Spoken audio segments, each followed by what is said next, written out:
Esse aí é uma elegância, hein? Muita resposta? Jogador de bola, hein?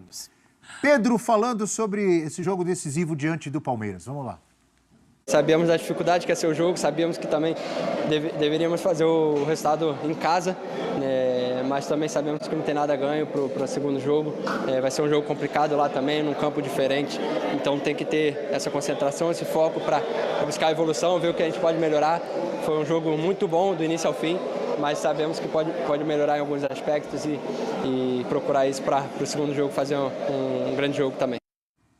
Tá aí então, Pedro, o artilheiro do Flamengo, e a gente já estávamos no Allianz Parque, agora vamos ao Rio de Janeiro para falar do Flamengo. Por isso que eu falei para o Eugênio, calma, segura, tá ansioso? Agora sim. O Eugênio tá. Vamos nos aprofundar agora, no Flamengo. Não Mas tá eu sei. ansioso, Eugênio? Mas não é de agora. Ah, sempre foi? É uma grande novidade. Eu vou conversar com ele depois. Boa. Rafael Marques está em frente ao Maracanã, palco do primeiro jogo. Maracanã, mas já vi torcedor passando com a camisa do Flamengo atrás de você e fez assim, ó, 4.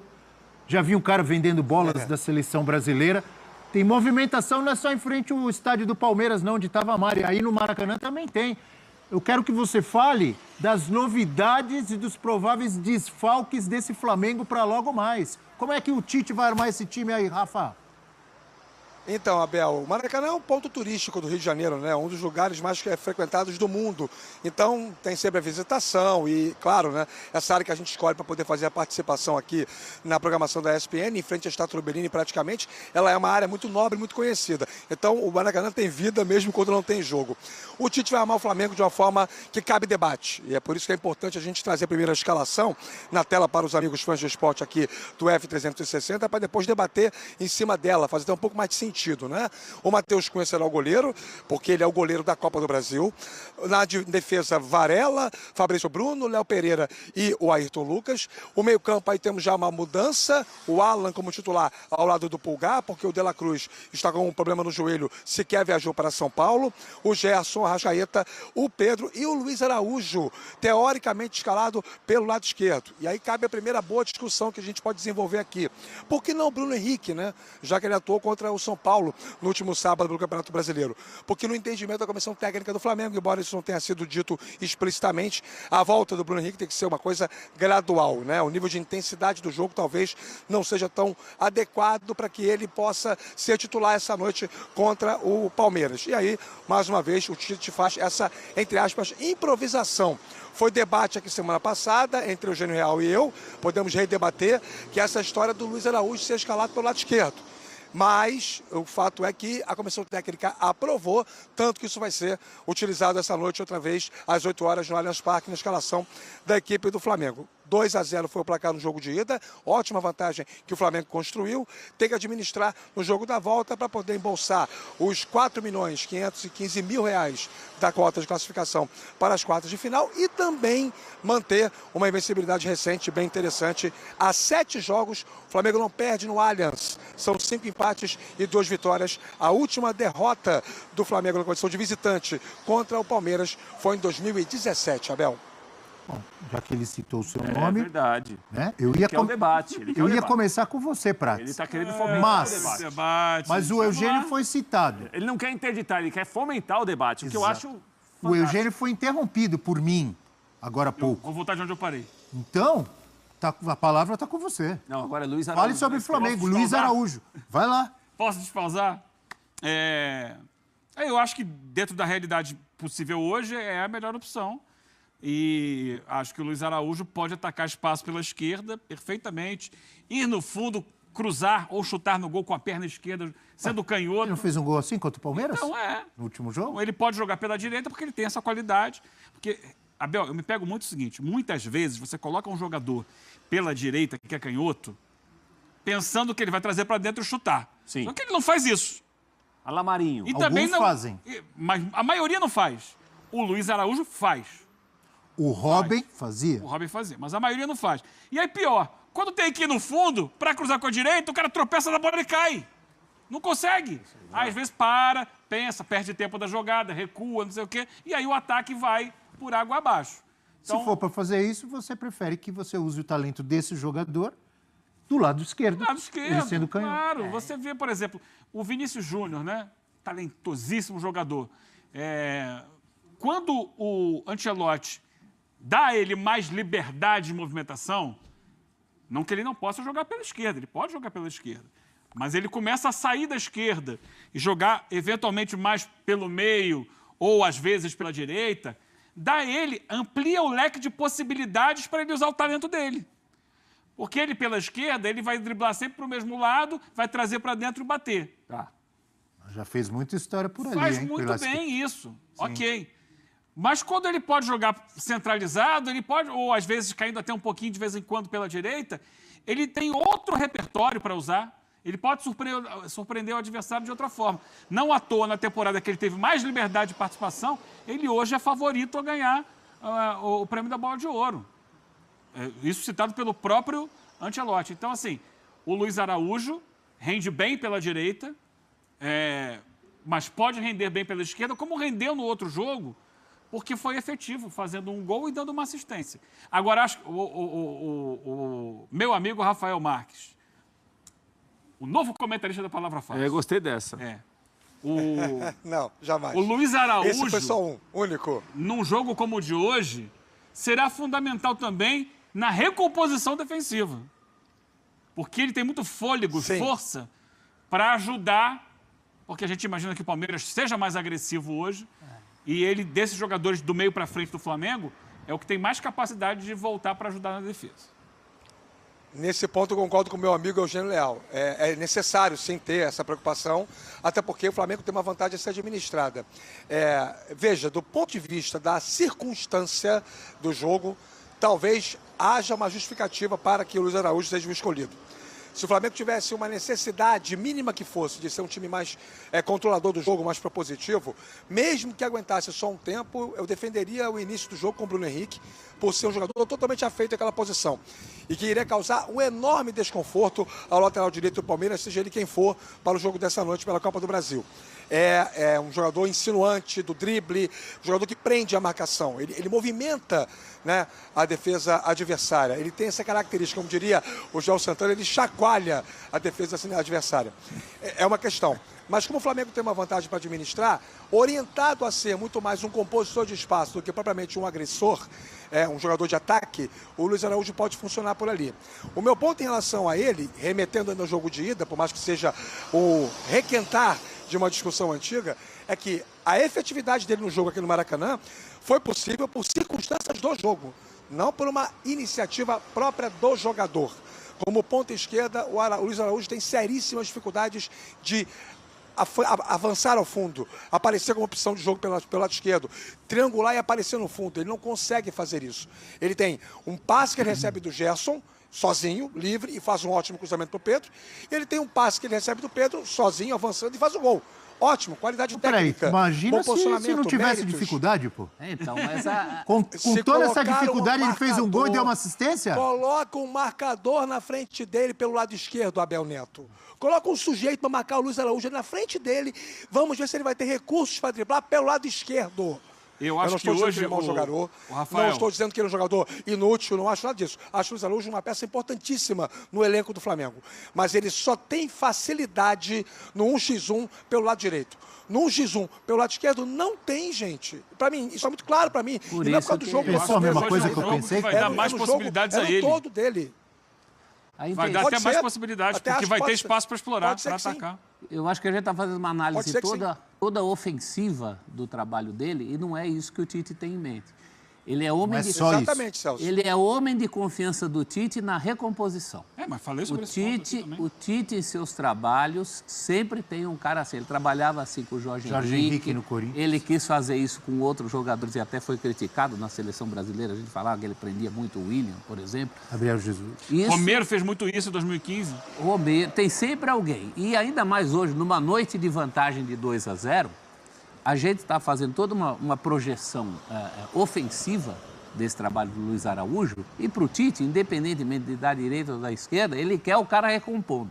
É nisso que ele está pensando em princípio. Se circunstâncias do jogo... Falou o Tite, mas todo técnico quer hoje em dia, não quer? Tem que querer, né? O Tite quer mais, é isso? Né? Isso é uma marca dos trabalhos do Tite. E hoje é uma noite de vantagem de 2-0. Sempre quis. Hoje é uma noite que o Flamengo tem uma vantagem que ele não pode abrir mão. Eu acho que é nisso que o Tite está pensando, é isso que justifica. E o Bruno Henrique, a verdade é que não tem jogado bem quando entra, né? Tem tido lesões e tal, mas Então, não é tem o jogado álibi bem. perfeito também para ele não escalar o Bruno Henrique. Não há uma sequência do Bruno Henrique que possa fazer barulho por essa não escalação hoje. Rafael Prats, o tático. Não, acho O que você pensa sobre Luiz Eles Araújo? pontuaram muito bem, Abel. Eu acho que uma coisa é a qualidade do jogador. O Bruno Henrique é um jogador superior ao Luiz Araújo. Tem mais recurso com a bola, tem mais força, tem melhor impulsão.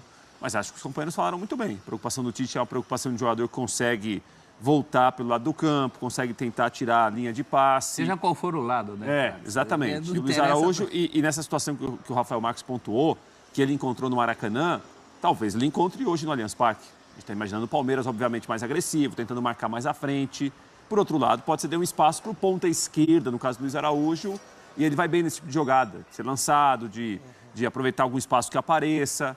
Eu acho que está pesando muito isso para o Luiz Araújo jogar. Dois jogadores para dar lançamento ali, Arrascaeta e... Aliás, a propósito, amigo Prats, você sabe que estará escrito na camisa de Gerson hoje? Adílio.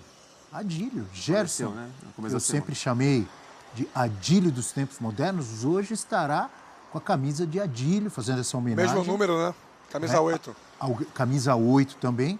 Se tiver a inspiração do grande Adílio, tudo para fazer um bom jogo, como tem feito ultimamente, não tem, Prats? Tem sim. Jogado Tem, sim. muito. Jogador muito importante para o Flamengo. E além disso, né, da situação do Bruno Henrique, que o Eugênio falou que ele não tem feito bons jogos, no sábado, depois da derrota para o São Paulo, o Tite falou que até, entre aspas, sacrificou o Bruno Henrique. Ele jogou meio tempo. Ele não conseguiu participar do jogo, mas ficou meio tempo ali. E o Tite falou que, olha, foi uma conversa que nós tivemos, eu não traria o Bruno Henrique, mas eu trouxe porque eu pensava que era importante ficar. E ele ficou meio tempo também, talvez fisicamente não esteja na plenitude do Bruno Henrique, que depende muito da condição física para ser um jogador muito bom que ele é. Vamos com uma tela para falar de De La Cruz, desfalque do Flamengo, Para muita falta. para esse jogo de logo mais, hein? A ausência de peso no Flamengo. Nico De La Cruz no jogo de ida contra o Palmeiras. 83 minutos, 28 ações progressivas. Lidera todos os quesitos. Chances criadas, duelos vencidos, desarmes. De La Cruz, que outro dia o Prats, uma conversa informal entre Não. eu e o Rafael Prats, o Prats falou, podemos dizer que é o Obdúlio Varela Não, dos senhor. tempos modernos? Não brinca com Calma, coisa séria. calma, Prats. Vamos brincar com coisa séria.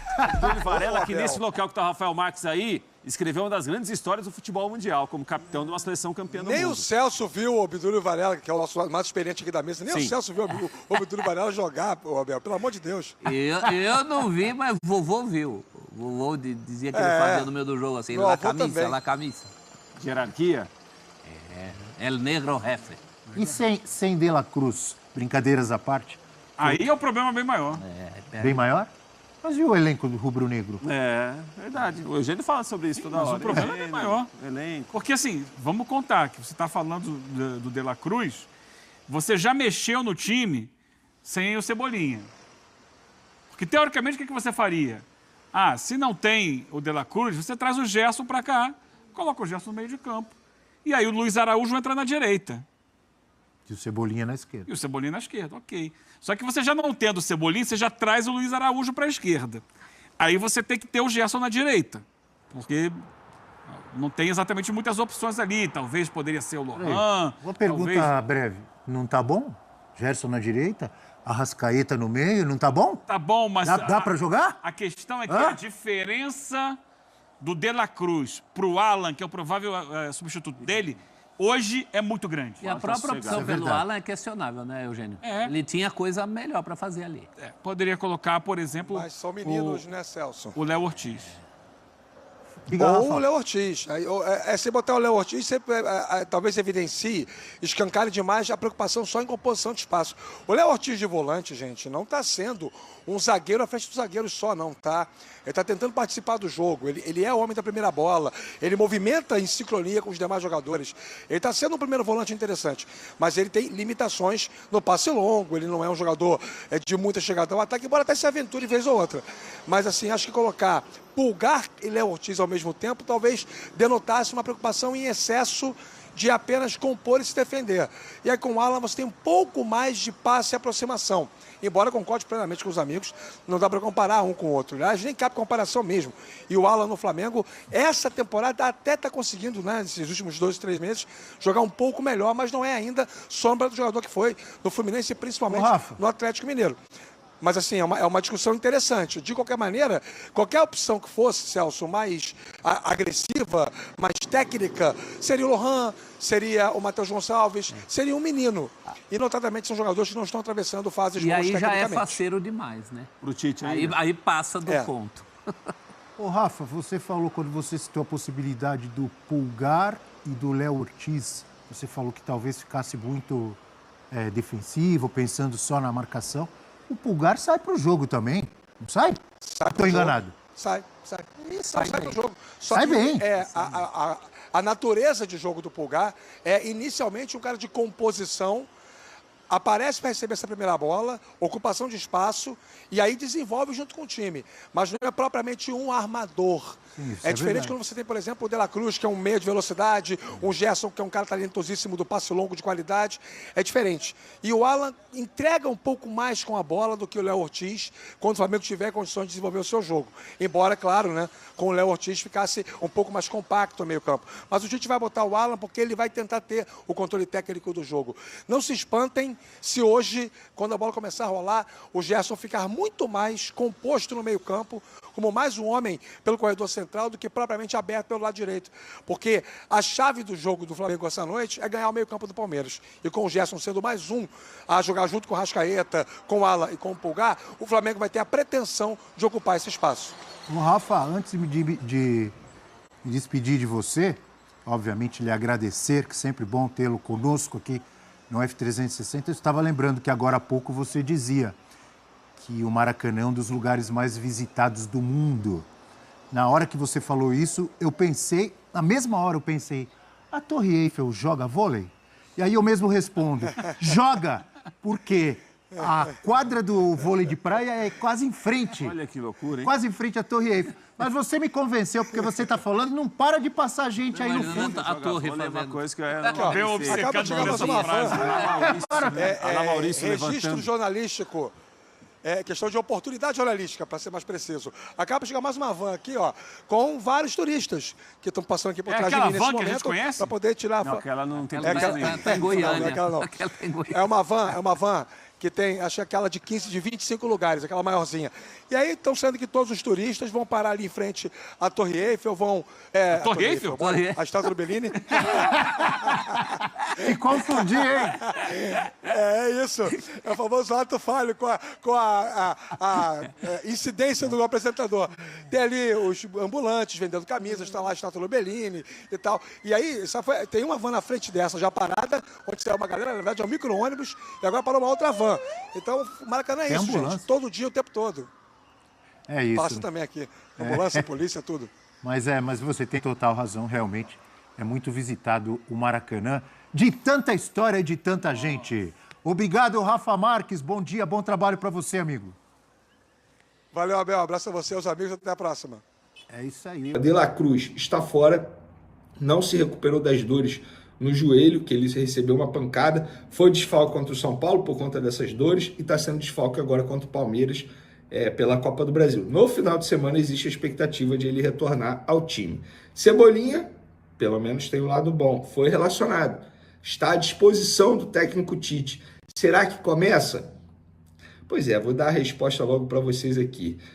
Pelo que apuramos, o Tite esboçou o Flamengo da seguinte maneira na atividade dessa terça, lembrando que foi a última atividade antes do duelo. Matheus Cunha mantido, ele é o goleiro da Copa do Brasil. Varela na lateral direita, Fabrício Bruno e Léo Pereira, dupla de zaga, e Ayrton Lucas retornando à lateral esquerda. Meio de campo sendo montado por Pulgar, Alan, Gerson, Arrascaeta. E aí o ataque. Nem Cebolinha e nem Bruno Henrique. Os dois estão aptos, os dois estão relacionados. Luiz Araújo ganha a vaga de titular na equipe do Flamengo e Pedro ao lado dele, obviamente. Não me espanta o Luiz Araújo ganhar essa vaga. Tá jogando muito bem, a verdade é essa.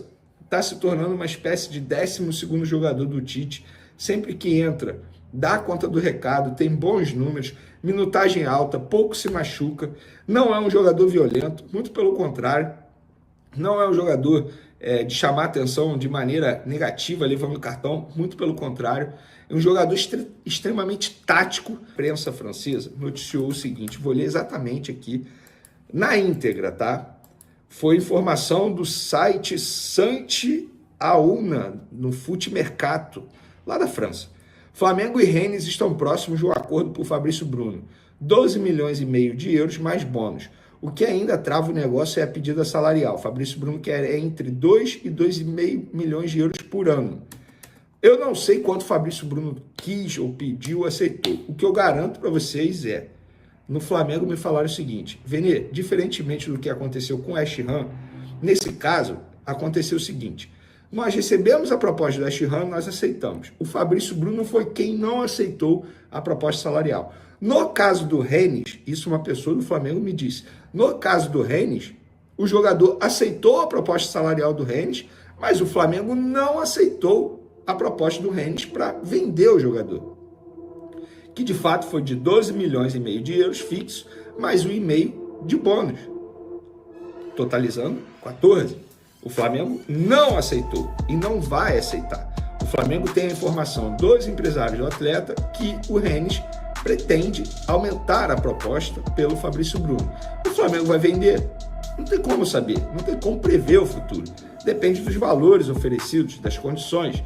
Passar agora para vocês que a situação de Gabigol ganhou uma nova novidade a respeito do seu futuro. Como todos sabem, ele deseja permanecer no Mengão e abre mão de um contrato de 5 anos. Se o rubro-negro oferecer pelo menos 3 anos e com um aumento salarial de 30%, ele está disposto a aceitar para ficar no Flamengo. O jogador sabe que sua idolatria é muito grande no clube, principalmente com o torcedor. Por mais que a relação com alguns dirigentes ficou um pouco arranhada, pelas últimas declarações de ambos os lados, Marcos Braz ainda tem uma boa comunicação com ele e seu empresário.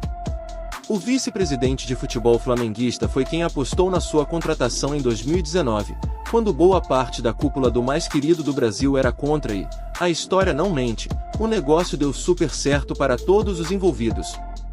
Gabriel tem uma proposta em mãos do Palmeiras, mas não respondeu. Sua meta é terminar o ano bem e pensar na Copa do Mundo de 2026, que é seu principal objetivo na carreira. Por outro lado, o Mengão segue tentando contratar e o principal alvo, todos sabem qual é. A diretoria quer Claudinho, mas o Zenit vem dificultando as tratativas. Aliás, o próprio presidente dos russos negou uma eventual saída do velho continente. O Bolavik Flamengo vem acompanhando de perto toda a novela nas últimas semanas. Inclusive, mesmo com a postura do dirigente russo, o presidente Rodolfo Landim demonstrou querer o jogador de qualquer forma. O presidente rubro-negro participou de um quadro com a jornalista Daniela Boaventura e lá apontou o atleta, que se destacou no futebol brasileiro pelo Red Bull Bragantino, como seu sonho nesta janela de transferências. Vale destacar que o clube da Gávea vem tentando trazê-lo desde o ano passado e chegou a ter o sinal verde, porém o Zenit voltou atrás. Ainda assim, Landim segue confiante e o Mengão continua negociando. Com o jogador, está tudo certo, falta o clube. O que vocês acham, nação? Deixe sua opinião nos comentários abaixo, deixe o like e até o próximo vídeo, família rubro-negra.